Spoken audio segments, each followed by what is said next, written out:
notion of Dark Castle Pictures is that when you look what Bill Castle was doing, he was making essentially one-set movies. And he really had, for his time, very advanced visual effects, and he had great marketing and promotional activities because he was very aware of all that. So we try to find movies that work in essentially for all those aesthetics.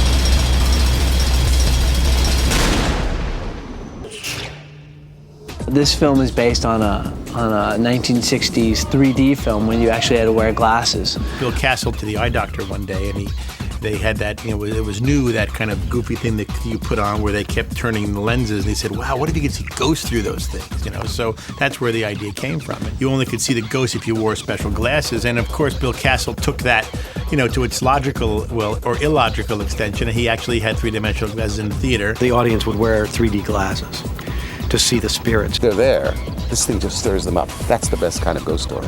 Which we've actually incorporated into the movie rather than giving viewers to see what's going on. In this version, the characters in the movie actually have to don these special glasses in order to be able to see the spirit world and what's going on there. Some funky looking specs here.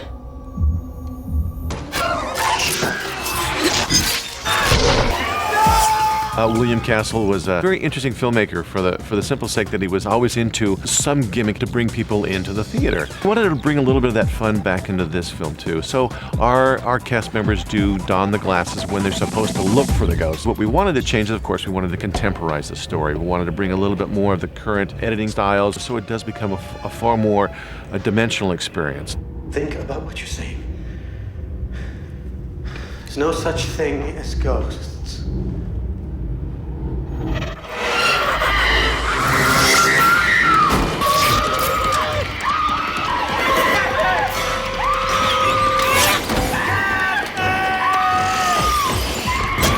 It has a very contemporary slant. We change the story, we update it, and we use the highest end of highest state-of-the-art visual effects. Bob and I just love these movies, so we try to make them fun and exciting. Howard Berger is our special makeup effects guy, and he's unbelievable. And Steve Beck, our director, gave Howard the tools and the palette to create whatever he wanted to create. When I was first approached to do this movie, Steve came down to the studio to K&B Effects, and we met and went through everything, and we kind of talked about what each ghost is and all that. And what I found interesting right off the bat and what really intrigued me was that Steve wasn't looking at him like, okay, there's weird guy number 1 and weird guy number 2. He had a backstory for everybody, and that kind of helped us design some things. We had an artist hired by K&B down in Los Angeles, and we did some comic book style artwork, really very broad concept. The realist aspect that you see in a lot of horror movies is thrown right out here. We're sort of tweaking on people's worst nightmares. It's a way you've never seen ghosts before. You've never quite seen them like this. Because at first when I read it, I'm like, it's probably going to be 400 days of blue screen with ghosts like going, oh, I'm going to get you. And Steve said, we're not doing that. They are there on the set. They're physically there. I thought, okay, that's going to be cool.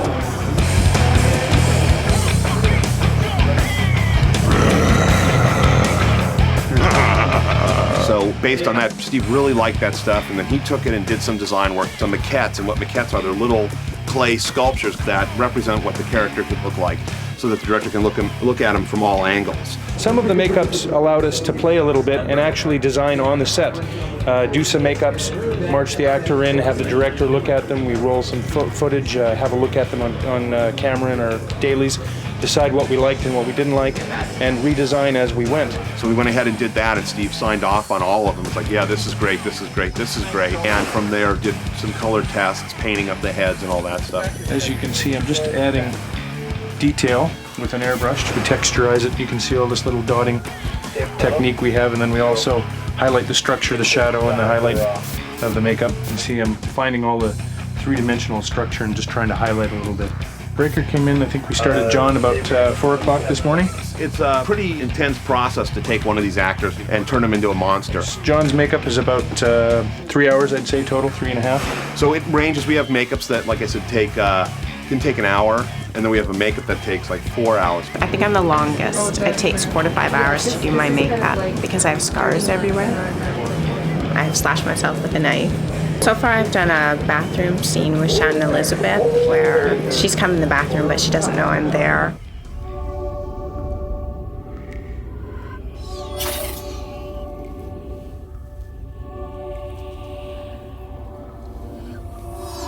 Is it too scary? I mean, it's really scary. And he's got a full foam bodysuit on. I know this looks like a bunch of little pieces glued on, but this entire thing is rubber. Right up to here. And then he's got a piece that goes on the neck and the lower part of the face. He's got earpieces on. He's got a forehead that encompasses the eyes and the nose.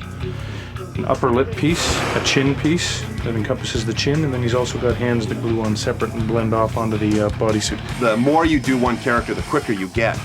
So when we, for Hammer, for instance, it initially took us 4 hours the first time, and now we have it down to, I think, about 2 hours. So that's pretty good.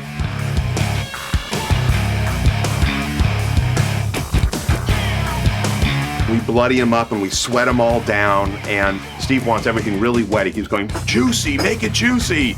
I'm like, okay, juicy, here it comes. Spritz these guys and cover them in KY blood and all that stuff. Some of them have contact lenses, so their eyes are all kind of crazy. I'm the contact lens technician, and as part of the costume, we put the contact lenses on the eyes and change the eye color. They don't have any power in them. They're just a cosmetic lens. In her case, she's got her contact lenses on, and we're putting this over top. It was fighting me, but we got it.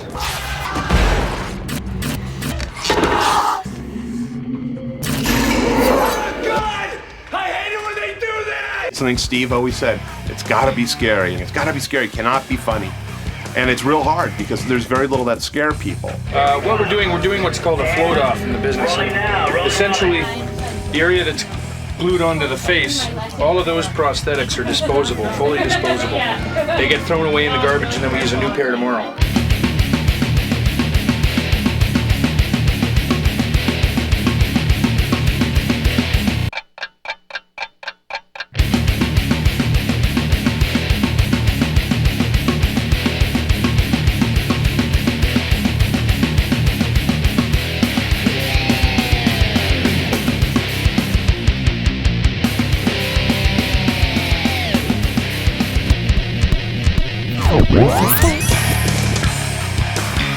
Alright, you ready?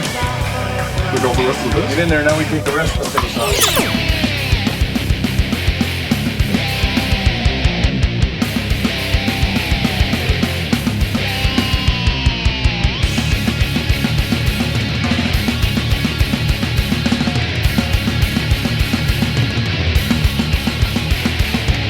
Sleep is for beginners.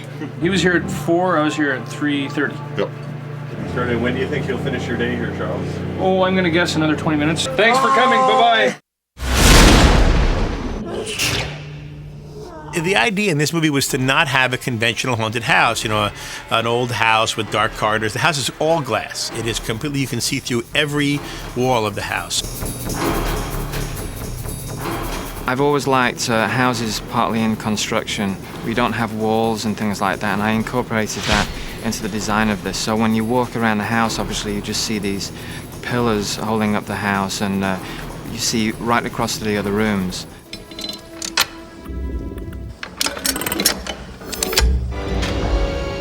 Hello. Wow, you can see right through it. How weird. Guess Uncle Cyrus wasn't too keen on privacy. I sure hope the bathroom's in the basement.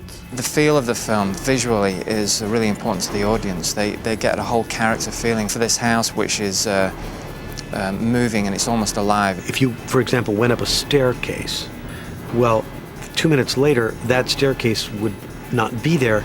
It would actually be facing in a different direction. So everything is moving.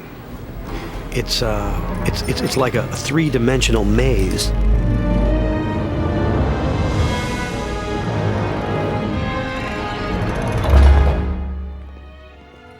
So the characters in the story are constantly trying to get their bearings and unravel this puzzle.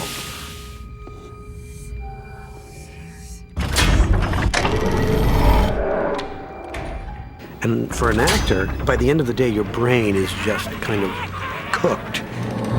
Where normally you have a crickety old house up on a hill somewhere, this is state-of-the-art glass. You can see everything, and within that you see the ghosts from all angles. The first thought that came to my mind when I saw the house was, who took the time to inscribe all of that Latin on the wall? Just so we all clear, Miss Maggie does not do windows, okay? The writing on the walls is from, there's a book in the film, it's very important, called The Arcanum. And in the book it has all these writings and drawings and sketches. And we incorporated that into the set, into the walls, and they serve as a trap device for the ghost. The ghost can't break through the walls because of the etching. Come on out now, pal. Robert, stop screwing around. Hey, Glass Family Robinson, you're wasting your breath. This is Ectobar glass. He's not gonna hear you. See, this is shatterproof and soundproof. So what are these? That's a little harder to explain. They're containment spells. See, ghosts can't cross those. Ghosts? Yes, ghosts. This is the first set that we know of in the history of cinema that's been an entire glass house. Difficult to shoot something like that for the cinematographer. Now, one of the opportunities was the ability to shoot through walls and layers upon layers and kind of give us a really multi-textured kind of visual statement with the house. The other problem, though, is, of course, we could see all the way through the house and all the way the other side where people were standing around and, having coffee and donuts. So we had to be very careful about how we arranged our camera and how things were reflected, which was possibly our major issue. For anybody that's not actually on the set working, that you're not cast, you're anyone else around the set, you have to wear all dark colors. I mean, you'll have a reflection here from something way over here, and you try to find out what it's from. And so we try and have most of the crew wearing dark clothing. But I mean, you can only have so many black shirts and pants. Everyone has to cover up, stay dark, don't move. There's a lot going on. When you're making a movie when you're having reflections, it's horrible because you have reflections. You can't see the crew, you can't see the cameraman, you can't see the camera, so you always have to be off axis a little bit so you can't really see everything. And it was, not easy, but we did it, and it's worth it.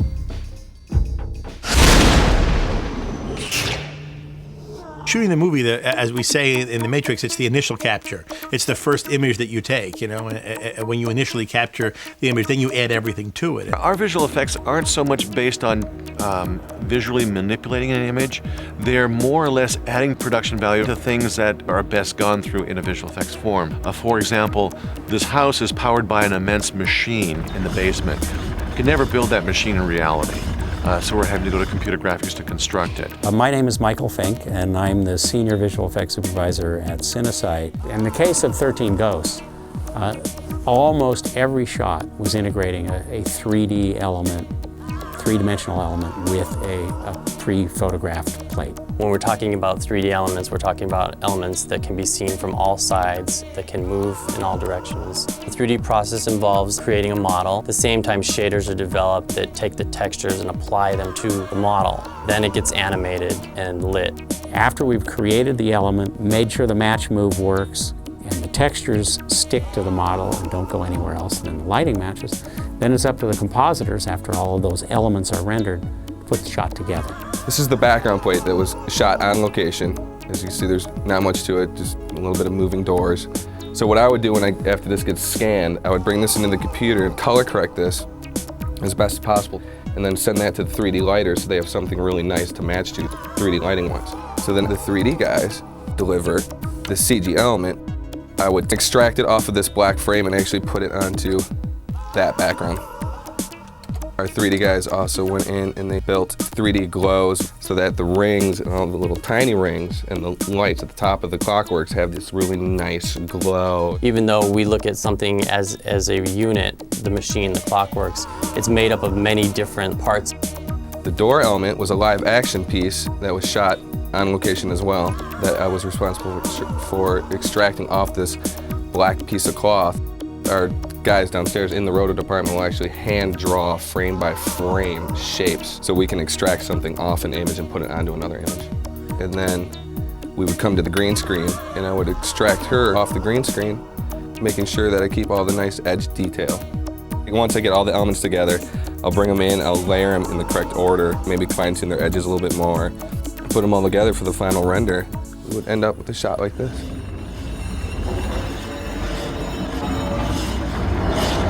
The challenge in creating a practical modeled element is that you want the element to look properly set into the scene, which means that you really have to take care to make sure that the lighting, shadows, the highlights, the atmosphere, all that stuff matches the photograph plate so that the two images look like they're all one and one doesn't look like just postage stamp on top. The house was very hard to match because, again, you're looking at a real physical presence on the first floor, and for some of the shots we built a second floor. When they went out on location to show the bigger view of the house, both stories, they actually didn't have anything out there. It was just a piece of grass. So that's why you would see the light here for the grass interaction from the house.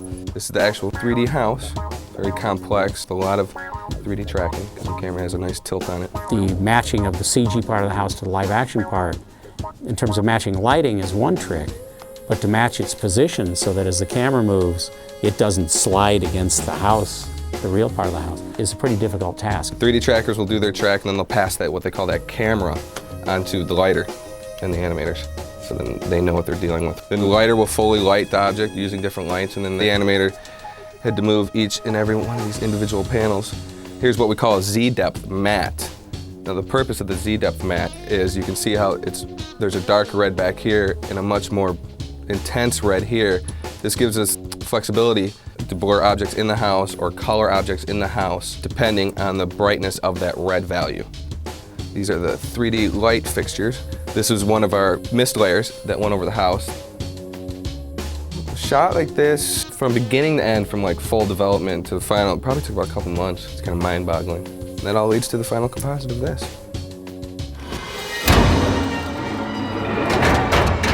It's time to leave.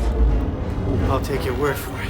Initially, when we received the movie, we had first thought that it was ghosts. You think of ghosts as traditional transparent images floating and stuff, but this was more like Sixth Sense, Beetlejuice type of ghosts. But one ghost did need little help.